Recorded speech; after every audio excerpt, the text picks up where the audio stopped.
New series, Driving with Will. Jinx. So I am here with a entrepreneur, a creator, a motivator, a YouTuber with 3 million subscribers, almost 4. Someone I've been watching for over 10 years. 10 years. Wow. Evan Carmichael. This video is going to help get me to 4. I think that's the Yes, answer. you're close. You're close. So Will, we met on Twitter? You messaged me saying, I heard you're coming to Vegas. Let's do something, right? Is that how it started? Yes. So I've I reached out on Twitter, and it was kind of a shot in the dark, and you were generous enough to respond, and you said you were in Arizona, and I was like, I'll drive out. So that's basically how it happened. Let's do it. I am Will's videographer today, and he is my chauffeur. Will woke up at midnight to start driving here. So you thought you were going to get here at like 6 a.m.? Yeah, I thought I'd get here early, and then the Waze app brought me through a mountain in Nevada, and I hit this giant snowstorm, which I'll throw in the B-roll. It was crazy. You could barely see out the front of your car, and that delayed me. And I'm just very happy that Evan here was generous enough to wait for me and for me to meet him. I mean, I've been watching his content for so long, consumed so many videos by you, and I mean, it's such an honor just to be here with you. So thank you. Go, man. Well, we've got we still have half an hour. Like, I don't have to be there until 10:30, so that's going to get us there at 10. So we can even pull into a parking lot if you wanted to. Okay, I'll pull in right here. Tacos and Craft. Tacos and Craft. Have you been to Tempe, Arizona before? I have. You have? Yes. Okay. And I will say it's pretty nice. I mean, sure, there's some sketchy areas, but there's like some really nice areas too. I've been to a few of the like fancy shopping malls here, and I mean, they are high end. Okay, so he was supposed to get in at 6. We were supposed to meet at 8, and then the snowstorm really lagged him out, and so we got. I kept getting updated times. You know, it's supposed to be like 8:30, and then like 9, and then 9:15, and then what time is it now? 9:45. We're basically starting this thing. So instead of just having a 15-minute episode, we thought, well, we'll do a new series. Will in the car. And this is episode 1 of that. So here we go. You got a bunch of questions. We'll see how long my arm lasts. Yeah, so I guess my first question for you, Evan, is a fun one. So salsa dancing has been a huge part of your life. And I was just wondering, this is something you've done for fun while you've grown your YouTube channel. How has salsa helped you succeed in life? And would you recommend having a hobby and doing something for fun on the side while building towards your goals? Or do you think it's better to just do nothing but work? Better is a personal question. What's better? Some people just love work and business and that's it. And some people love having other hobbies and interests, right? I mean, it's like, what is balance? What is work-life balance? It's different for everybody, right? Like for me, this isn't work. Is this work? No, for me, it's fun. It's like I get to hang out with you. Driving, I love the story. Driving from Vegas, and now we're going here. This isn't in my calendar as like this is work, right? So salsa dance has made a big impact in my life. I never learned to dance growing up, and so I wanted to learn. And that's how I met my wife, and we still dance every week. And I own the largest dance studio for salsa in Canada, and it's a good creative outlet and a fun thing to do with my wife. So my wife is involved in the business too, and it's fun intellectually, but this is, especially if you have a partner, it's a fun connection. So if you're single, it's great to go meet people. And if you're in a relationship, it's a great fun thing to do besides just kind of watching movies and vegging out or whatever else. I don't know if you need to have hobbies outside of business. It's certainly I've never really thought about it as a strategy. Like I do this because I need an outlet. But between salsa dancing and League of Legends and maybe some Minecraft with my son, I think those are the things that I would do. Love League. I've got 2 million mastery points on Teemo. Wow. I'm a Teemo main. And like if my wife was out with friends, if she was out on a Friday night or something with friends, it's probably an 80% chance I'm going to do some work, and maybe a 20% chance I'm going to do some League of Legends or something else. But I don't judge it. It's like whatever I'm feeling. If I had a really crazy, intense, taxing day mentally, I'll probably play some League of Legends. If it's been a pretty light, open day, it's like, okay, I get to do some more work. Let's go. So I think it just depends on like do you need to de-stress from your work? Do you need to have that other outlet? And for some people, it's yes, and they need a lot of it. And for some people, no. But I think the more fun you can have in your business and mix them instead of it just seeming like there's work and then there's something else. I mean, even salsa dancing, I own the studio. Right, yeah. You know, we turned it into a business. I like it. I don't see that as work.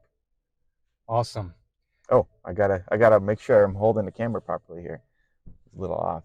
Okay, hold on. You can guide me if the camera's No, I think it's good. now it's We got good. our Okay. faces in there. We Hold got on. some of our bodies in there. My arm's getting tired. Let's see how I can I can hold position it this. too for now. Oh, true. Actually, you can hold it. Yeah, I'm not driving Yeah, yet. exactly. My arm's already falling off. Perfect. Great. Question 2 is with Will.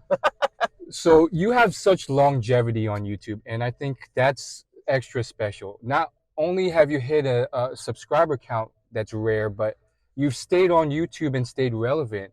Whereas, you know, a lot of top YouTubers can kind of come and go in like 2 or 3 years.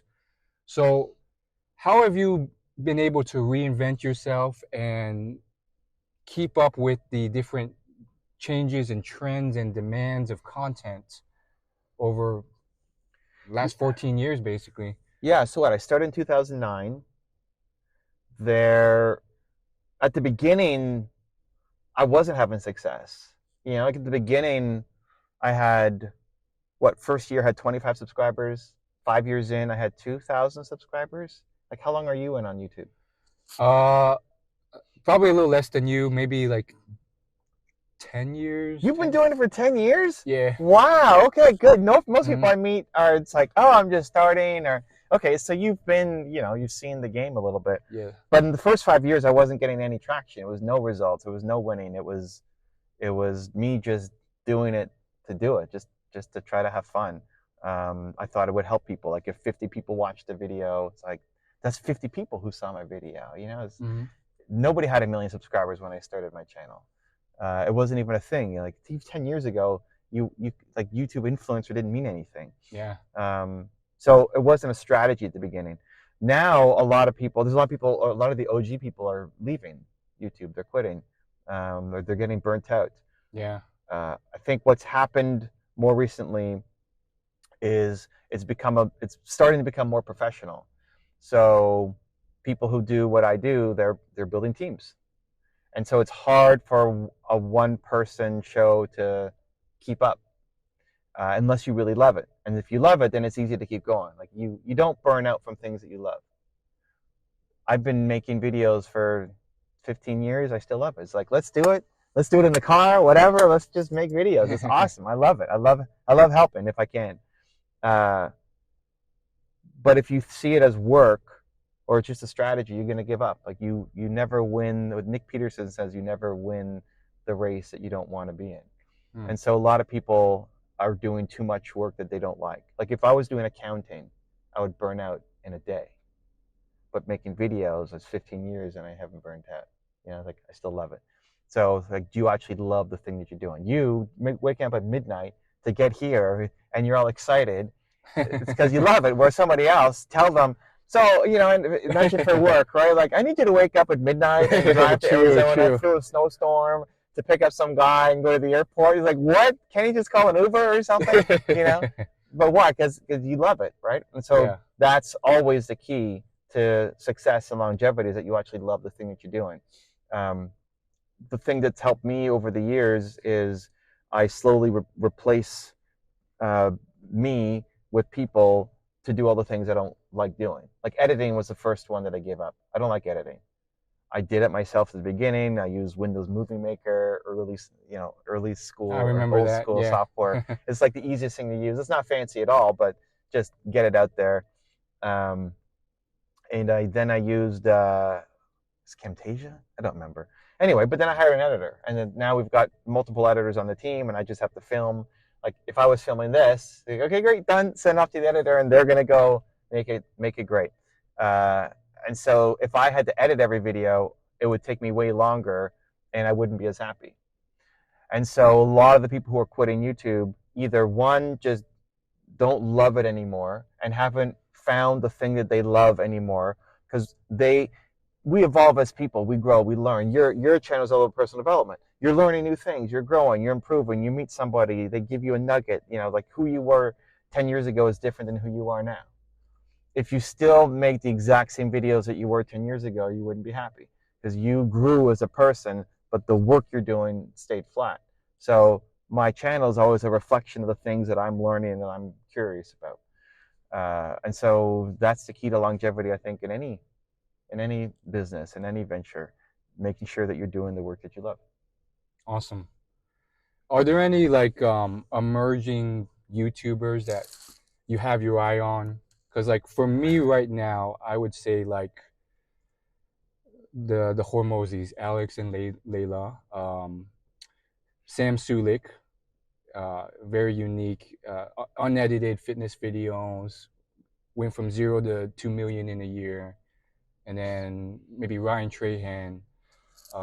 Anyone pop out for you? Yeah, well, they've all made it. When you say emerging, I'm thinking like way under, but even farther down. Gotcha. Yeah, Gotcha. Alex and Layla are great.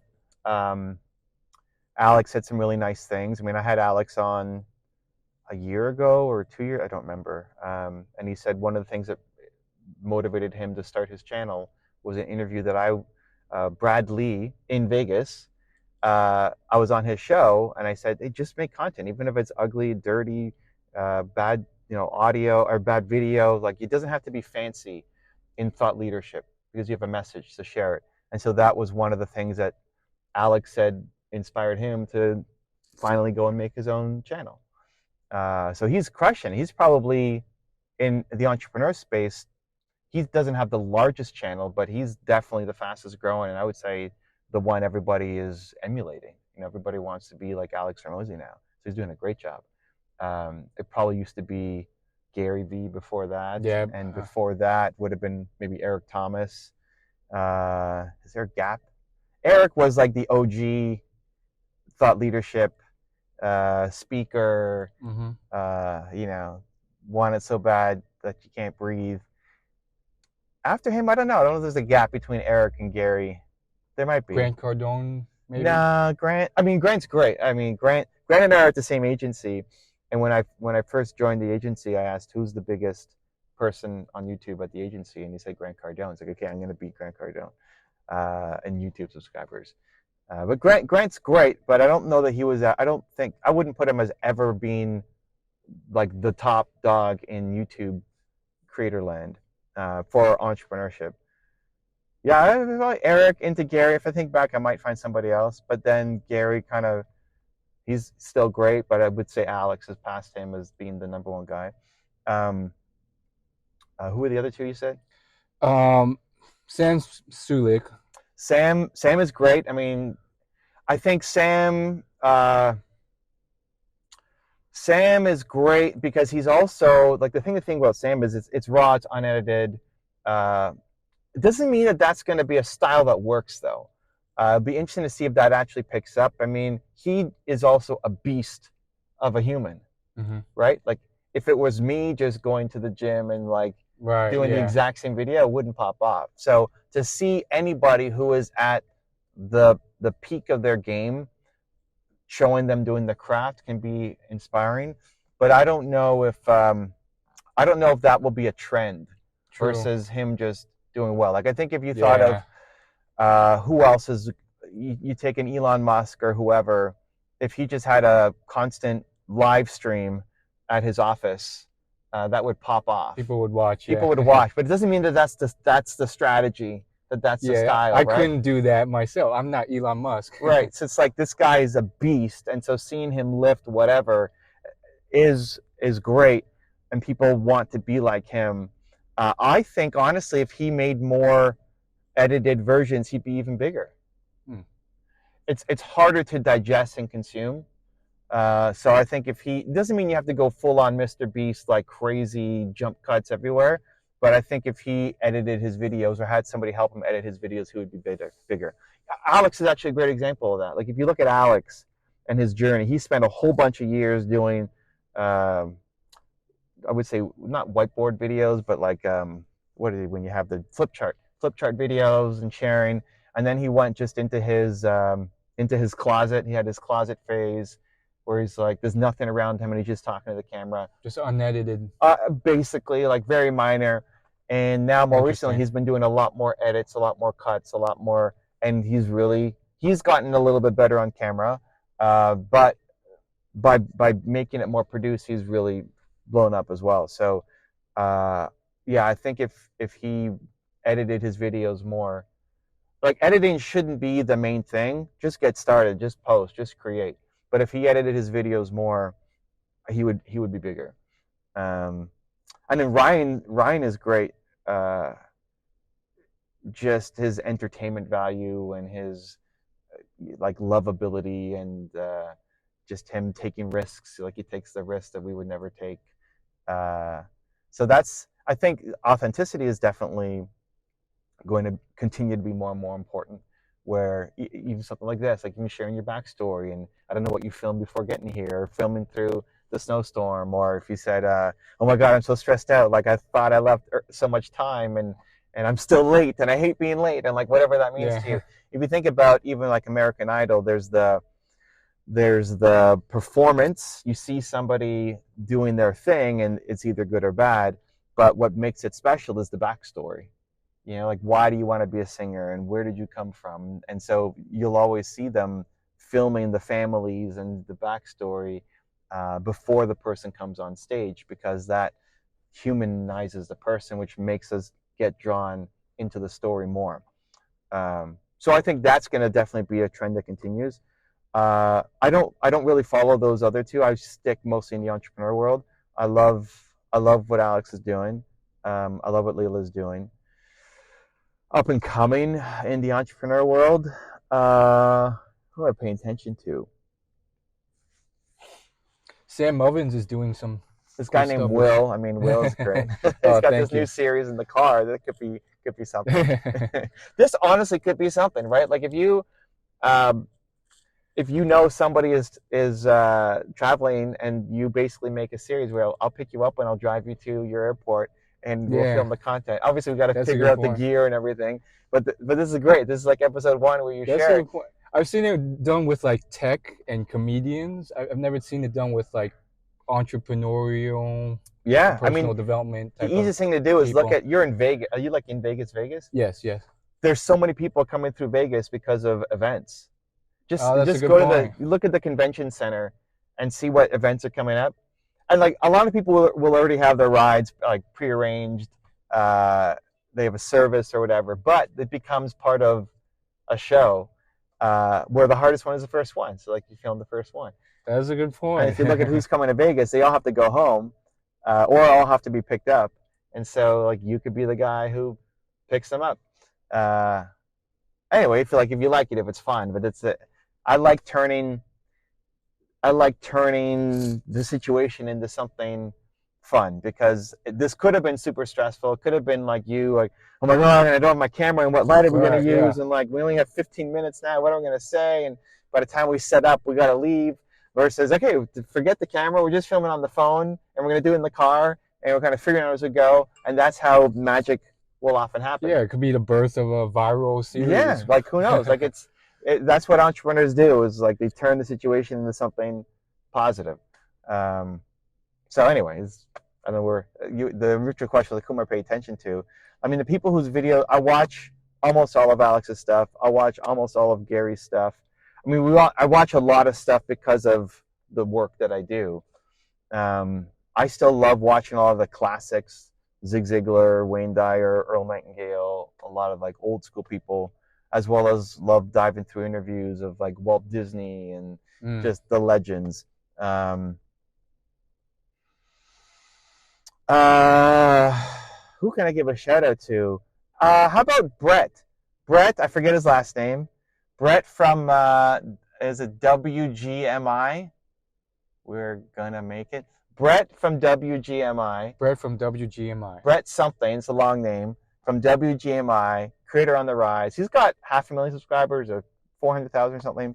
Um, he is all about AI and building how to build your own SaaS company. So turning what you do into software that then you can sell. And so I follow a whole bunch of people about AI because we're always trying to figure out how do we apply AI to our business. Most of the creators are pretty big, and so Brett's on his way up. And I'll watch a good chunk of his videos. His interviews are really good. So shout out Brett. I'll check him out. First time of hearing about him. How's your arm doing? A little bit tired. Right, it gets there. You gotta go tripod. Cool. I've been like holding. Yeah, I know. Or you get a ring, like if you get a ring like that, like my phone has a ring, right? So you can. Oh yeah, that could work well. Yeah. Then it's a lot easier. Then you can just go like this. Yeah. Certainly a lot of options for. Yeah, mounts or whatever. Yeah, I like you already think about episode 2. It's great. Time check 10:05. It says we'll be there at 10:18. So I have to be there at 10:30. So that's okay. We'll be there at then 10:18. we're good. Yeah. Let me check the mics to make sure they're still blinking. You see a green light go? Yep, mine's good. It's not blinking. It's just green. Oh yeah, then we're good. We're good. Okay, Yeah. we're good. It doesn't have to blink. Okay, so this is another question I prepared. A couple months ago, Leila Hormozi said in a video that you reached out to interview her dad. Mm-hmm. And then that video went viral. And so I found that to be a really interesting strategy. You reach out to someone who doesn't get reached out to often.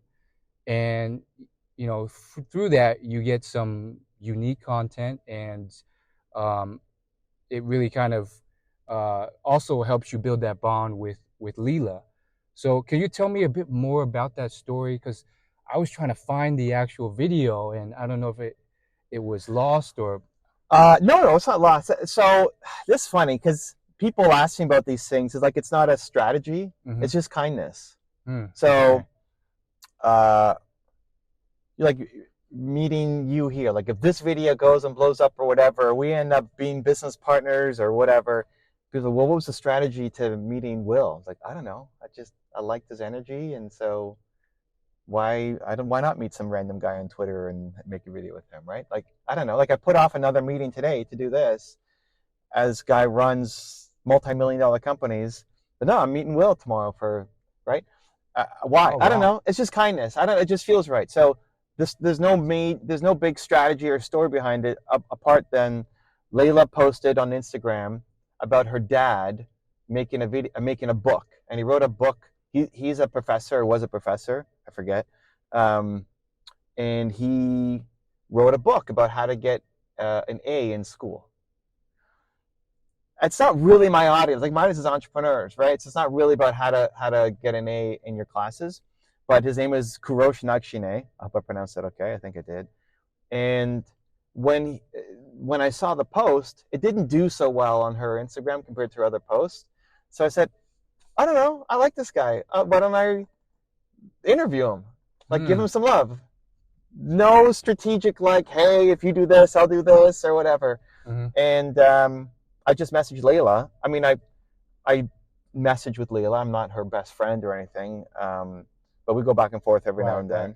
And I said, hey, I'd love to interview your dad for my channel about his new book. It's like, how do you support somebody on the come up, right? Like doing this show is like somebody on the come up. And honestly, I thought, if my dad wrote a book, I would hope that somebody would do that for him. Right. Like I would hope somebody would see that story and then want to promote him.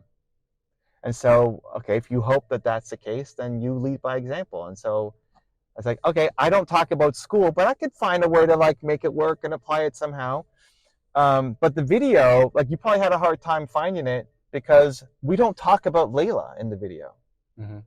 I don't know if it's even in the description. It's not in the title for sure. I don't think it's even in the description. I don't know if we even talk about her at all in the video. Mm-hmm. Like, so you're Layla Hermosi's dad and Alex Hermosi's father-in-law. How does that feel, right? Like it's not a. It was all about him and the book and the strategies. So that's if you look up Kudos Schneikshine, you could probably find it. But it was never meant to be use his name to get them. There's Right, no yeah. like, or maybe I'm just too Canadian, or I'm not strategic enough. No, I like that. I like that. It was just kindness. Like I yeah, hope, I really like wish that. somebody did that for my dad. Uh-huh. And then they made that video. Mm-hmm. I didn't know they were gonna make a video. I don't even update them on like, hey, by the way, your dad's video did this. They just made a. I guess they were paying attention to it, whatever. They made a video and they shared that he was on my channel and it went viral. It was just kindness, and I think karma is practical. You know, like when you help somebody else out, stuff always comes back. But it's not. You don't do it to get the back. You do it just to do it. Yeah, and I really like that. I mean, kindness is always welcome, and sometimes people just need that helping hand. And yeah, I really appreciate you coming out to see me as well. I had no idea that you had canceled another meeting, so I really appreciate that. I mean, that goes a long way. Yeah, it's cool. Like Mm-hmm. I like seeing people win, and this is one of the things I get into, not fights, but with my team of they're trying to. We get lots of requests for interviews and stuff, and uh, people ask me how do I pick which one to go on, which show to do. So I don't know. I have a good vibe, and I like that person. For some, like we haven't even met. It's just from a Twitter thread. Uh, you said something on Twitter, and I just liked your vibe. So okay, yeah, will. And my team's like, yeah, but why not this person or here? Or this guy has 1 million followers. And we're like, I don't know, him, her. And not everything. Like I do tons of interviews that go nowhere, right? Mm-hmm. I don't even think about it. You know, once we did the Kurosh interview, great. I wasn't. There was no follow up. There's no thinking about it. I liked our session together. He ended up then doing the book launch for Alex and Layla, and so that's his new gig, is like helping them launch the book. So maybe we do a round 2 with him. I mean, I'm happy to. I love talking to Alex. It's great. We did an interview. I haven't done an interview with Layla. We're trying to schedule that. But I love to talk to her dad. Like it's great. He's great. Yeah. I'd be happy to have him back on and let's talk about the book launch, right? Like book launches are complex cool. from what He's a cool guy. So it's to do it. It's to do it. It's less strategy and more like how do you not burn out? How do you stay consistent after 15 years? Because you love doing the thing. If you're only being strategic, then you're gonna get tired and burn out. Awesome. So one thing that stuck with me that you've said over the years is kind of playing to your strengths. So, for example, when it comes to networking, you don't go to like big conventions where maybe an extrovert would thrive, and you prefer like more one-on-one type of gatherings. And I think that really stuck with me because I'm more of a introvert as well. So, it's like, okay, that makes sense. What should I play to? So I'm curious, how have you applied that like strengths versus weaknesses thing throughout your life, and has it paid off? How does that walk me through that? I would just change the language a little bit. Uh-huh. Instead of play to your strengths, play to your passions. Okay. And if you're passionate about something, it'll become a strength. So when I started videos, I wasn't good at it. It wasn't a strength. I sucked at it. I didn't know any of the gear or the editing. I was nervous in front of the camera. I hated my videos. I couldn't, like 350 videos before, I couldn't even watch my own videos back because like I was so embarrassed by what I was doing. So I wasn't good at it.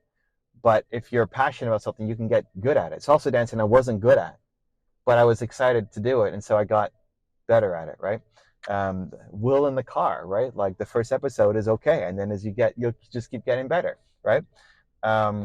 So play to your passions, and I think that's just, again, not something I strategically think about. I don't sit here and think, what am I passionate about? What should I go off and do? I try to cut the time from idea to action. If I get an idea for something, I just go off and start doing it. And sometimes that was it.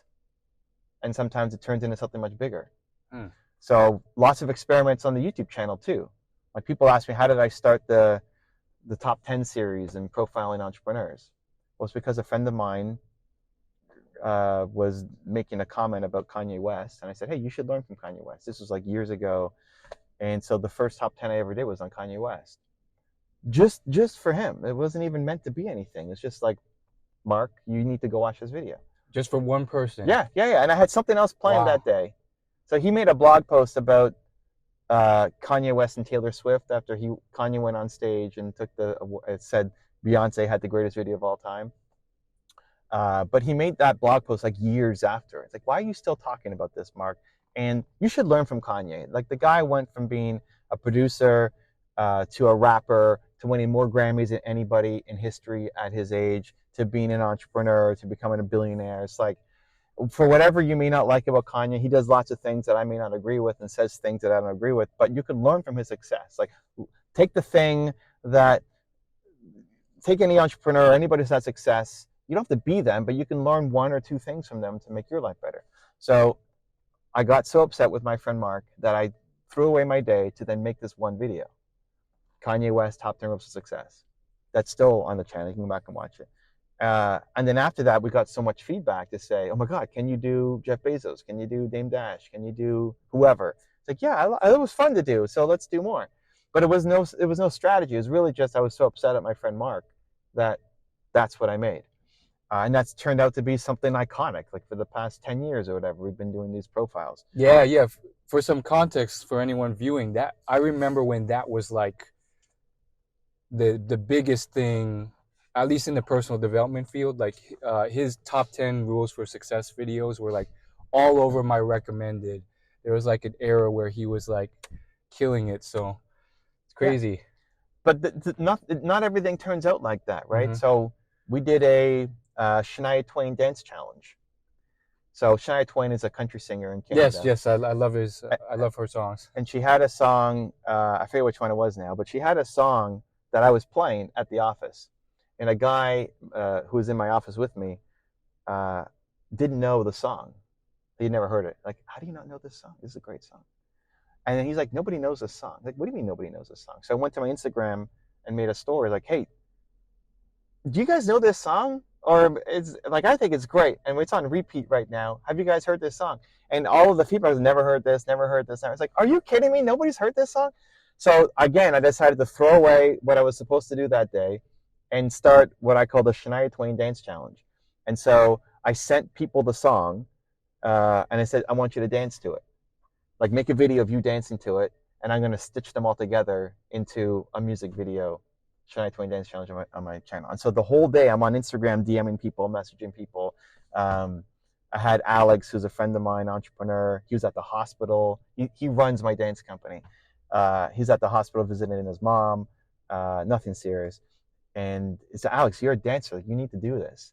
It's like, but I'm at the hospital. Like, I don't care. And so he grabbed the nurse and started dancing with her.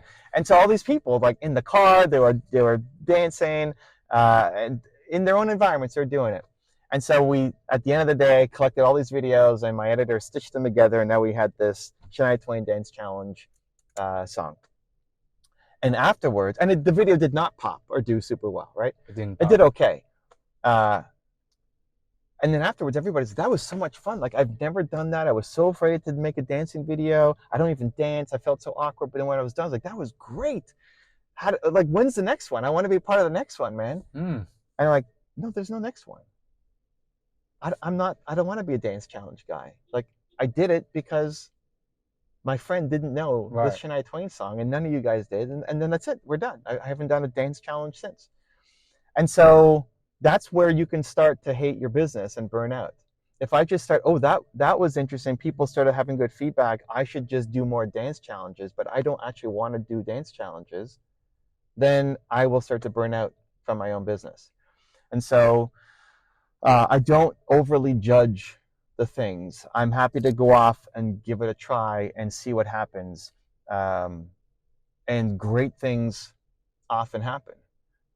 When you're all stressed out and overthinking, usually great things don't happen. And this, again, is a great example of like, you're late, and then you're later, and then you're later, and then you're later, right?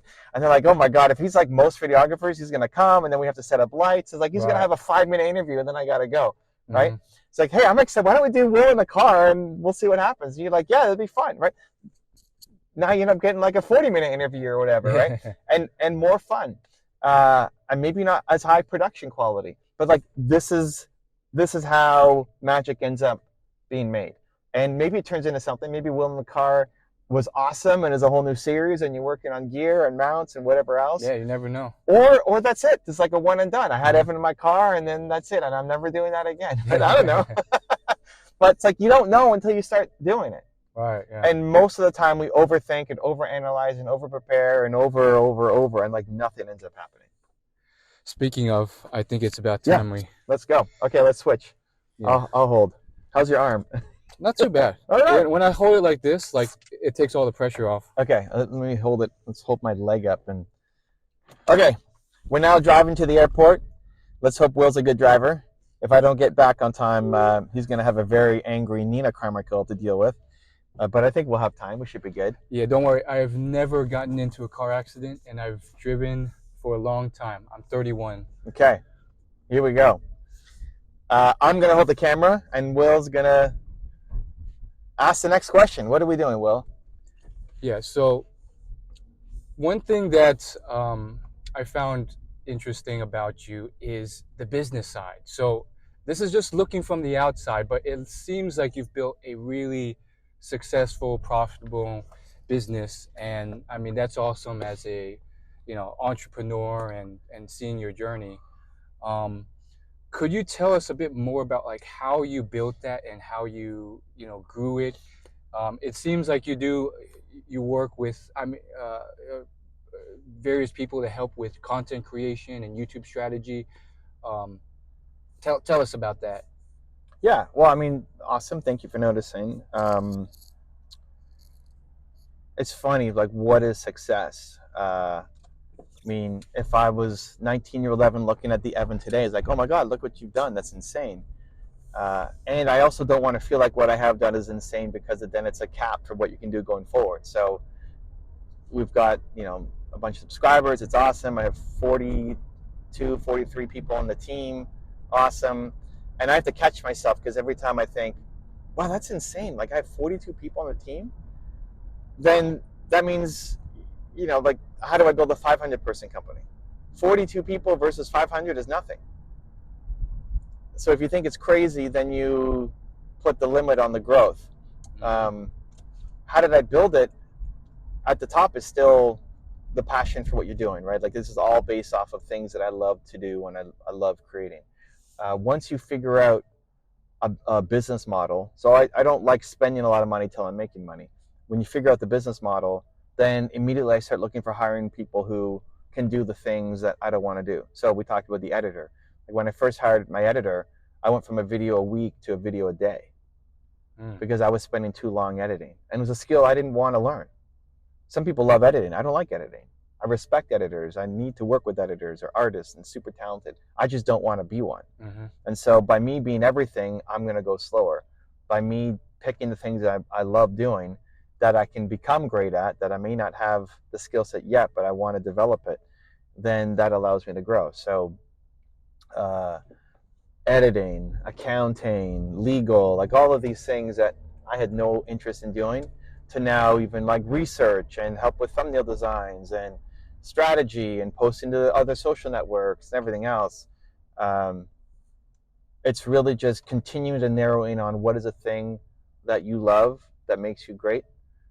Dan Sullivan calls it unique ability. What's your unique ability? And spending as much time on that thing as possible. And as you get, at the beginning, you have to do everything yourself. And then as you start to make a little bit of money, you invest it back into, even part-time, hiring the people to do the things that you don't want to be great at. You might be great at it still. Like I might be a great editor, but I don't love it anymore, or I'd love. This is where the people get caught on, like, this is my strength, so I should double down on it. Yeah, but if you don't love it, you should move on to something else. Because if you're a great editor, but you want to be an interviewer, but you suck at interviewing and you're a great editor, it's easy to stay stuck in being an editor. Mm-hmm. And then you end up hating your life. Right, yeah. Versus, okay, I suck at this, I'm going to go learn it. I'm going to start getting better at it. So that's what I've done, step by step. I mean, it was definitely not an overnight success. And we just keep hiring more people to take over the things that we need, and it shouldn't be me doing. Let me say this. So I think you got to go from the why to the how to the who. So at the very beginning, you have to remember why you're doing it. There's so much motivation you need to get started. Right. There's so many people who don't believe in you. You don't believe in yourself. What's someone like you going to do here? Like, there's all of these things that we believe we can't do. So you have to have a strong enough why just to get started. So start with Simon Sinek, start with why. Perfect. The next step after the why is the how. How am I going to start to do it? And you start to learn skills. You start to figure out in video, I got to get a camera. What microphone am I using? Right? All of these things, we have to how it ourselves at the beginning. Right? So we've built the how gets us to the why gets us to getting started. The how starts us to building some momentum. And then you have to move the who. Because you can't how everything. You're always going to be limited by the amount of time that you have. And so how are you best using that time? You start bringing in who's. So this becomes the evolution, like the why to the how to the who. And as you continue to grow, it's continuing to add more who's. And these are people who love the work that they're doing, and they're taking over the stuff that you're not as great at and don't want to be great at.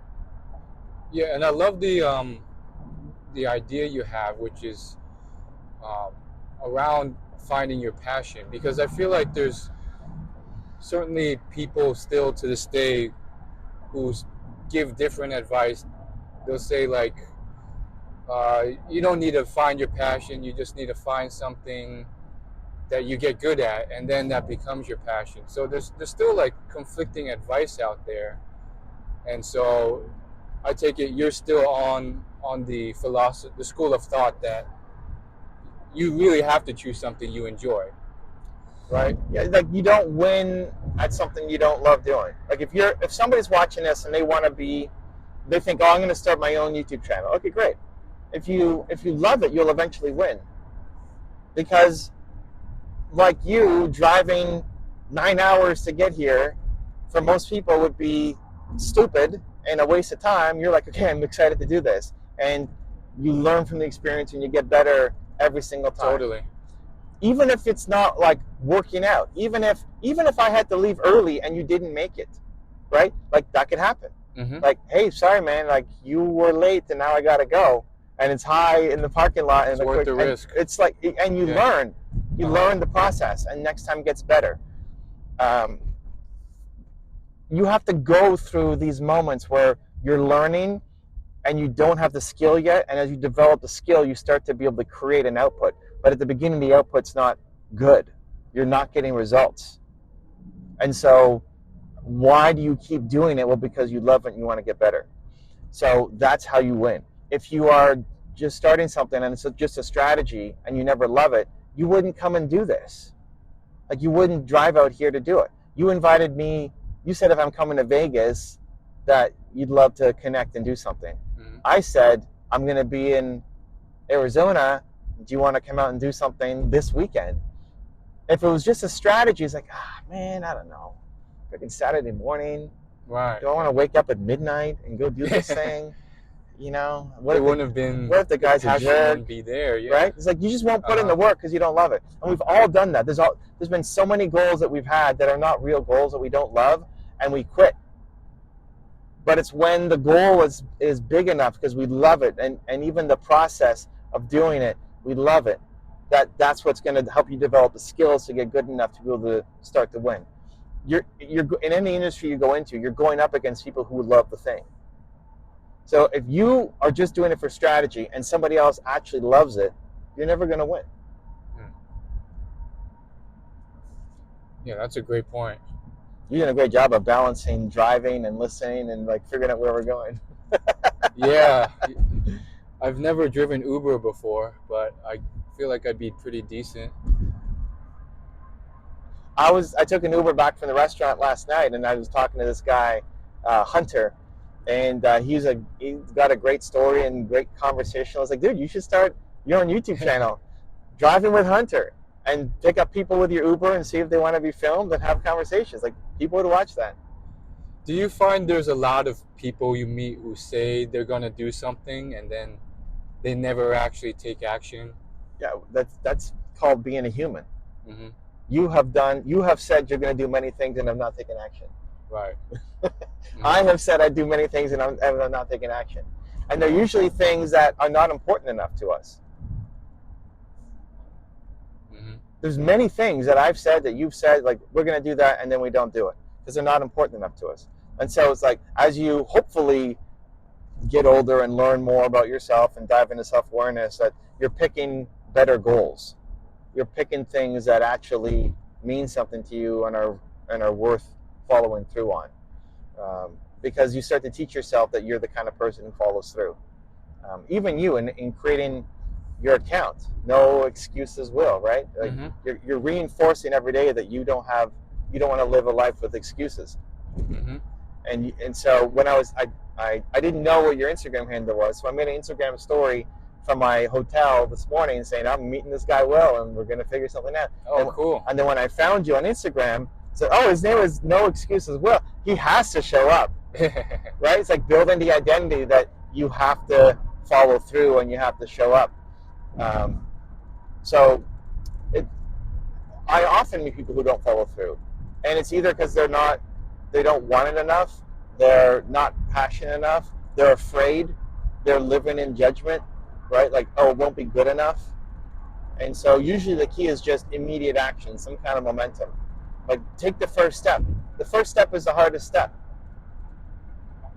You know, and you even messaging me and say, hey, do you want to meet up in Vegas and interview you? If you messaged me 5 years ago, I would have said yes. Probably. If you had the same energy and vibe and I just liked you, I would have said yes. Interesting. So, and maybe you weren't even thinking about this 5 years ago. But people wait too long. And so it often can take a decade to take the first step.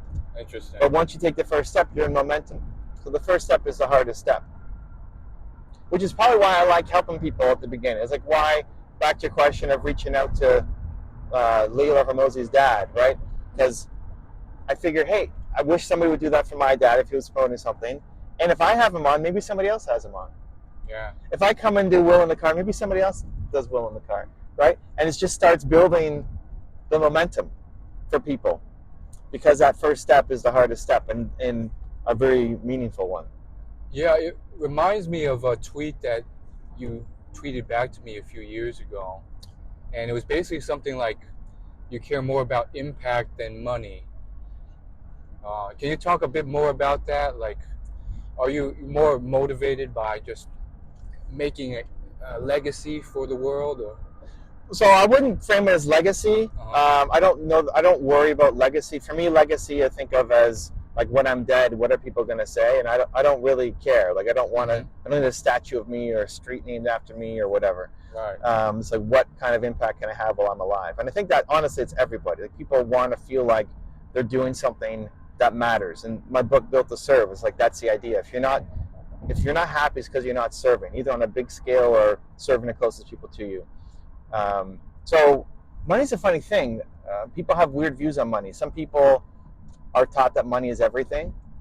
And more people, I think, are taught that money is the root of all evil. And that is bad. And it's neither. Money's a tool. And especially if you want to be an entrepreneur, you need to make money. Like if you never learn how to make money, you're just doing this thing as a passion project on the side, evening, weekends, and you have less impact. Like if you can build a business, I have 42 people on my team, I can have a much bigger impact with those 42 people helping me than me just doing it by myself. Why? Well, because I can make money. And so the key with that is having money in your top 5, but it just can't be number 1. Like Terminal 3 is here. Yeah, this one. Terminal 3? Yeah. Money needs to be in your top 5. It just can't be number 1. Number 1 is mission, impact. What's the good you're trying to create in the world? Why are you doing this? And then somewhere between 2 and 5 has to be money. Money can't be number 1, but it can't be number 1,000 either. Right. So that's maybe a nuanced take on money, but it's definitely important. Even if you're a charity, making money is important. I think you can go up a bit.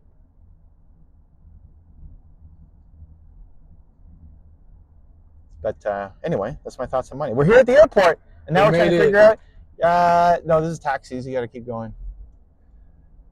I'm used to seeing like signs for each airline. Yeah. This is still Terminal 4. That's why you can keep going. Oh, okay, that's why. Yeah, Terminal 3. Seems like all taxis. Yeah, Terminal 3 is up ahead. All right, so we're about to wrap up. That's an hour-long interview. What, 51 minutes Good already? Lord, that could be a straight-up podcast. Let's go. We just did it. How was episode 1 of Will in the Car? I thought it was fantastic. Let's go. All right. Yeah. Hopefully round 2 for you is a little less stressful with whatever next guest you have, but it's been an honor being on the show. Yeah, I'm excited to post this. You dropped some knowledge bombs in there. It went better than expected. I mean, we got hours worth of content. We're in the car. I mean, how do you feel about this? My favorite thing is just your energy. Like your willingness to drive out, your willingness to go with the flow, not being like uber stressed out and saying, okay, this is now what we're doing, and we're going to film in the car and make it happen. So that was my favorite part. So I'm excited to see this go up, but I'm also excited to see, like, if you continue that, you bring that energy to everything you do, I'm excited to just see where you go in the next 3 years. All right. Go check out Will. Subscribe, follow, all the good things. We love you. Believe. Take care.